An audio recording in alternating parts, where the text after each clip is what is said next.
The year was 1913. Woodrow Wilson was president, and powerful banking interests, who had been trying for years, finally achieved their long-term goal of a silent coup d'etat by taking control of the American government. The first thing they did to accomplish their takeover was convince Secretary of State Philander Knox to lie to the American people and tell them that the 16th Amendment, the Income Tax Amendment, had been legally ratified by the states when it was not. The bankers knew that this tax would ultimately end up in their pockets. Because of this fraud, the American people were led to believe there was now a tax on their labor.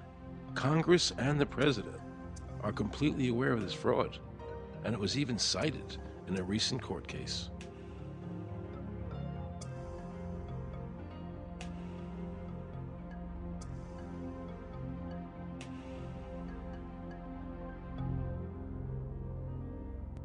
That very same year, the bankers committed their second and by far the most diabolical fraud ever perpetrated on the American people by bribing senators to pass the Federal Reserve Act without the required constitutional amendment. All in favor, say aye. They did this during Christmas vacation, when many senators were home celebrating the holidays with their families.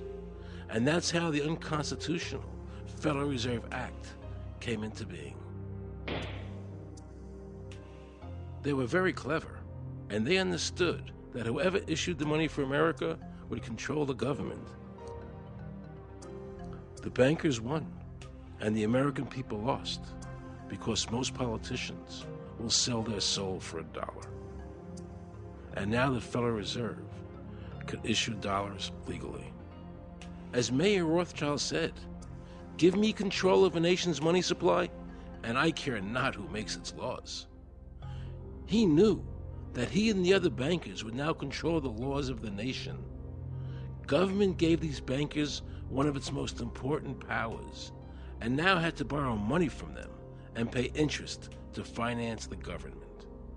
So the American people were forced to lower their standard of living and pay a graduated income tax to the government, just so the government could give these bankers more profits. President Woodrow Wilson, who signed the Federal Reserve Act into law, later said, in regret, "I am a most unhappy man. I have unwittingly ruined my country. A great industrial nation is now controlled by its system of credit. We are no longer a government by free opinion, no longer a government by conviction and the vote of the majority, but a government by the opinion and duress of a small group of dominant men."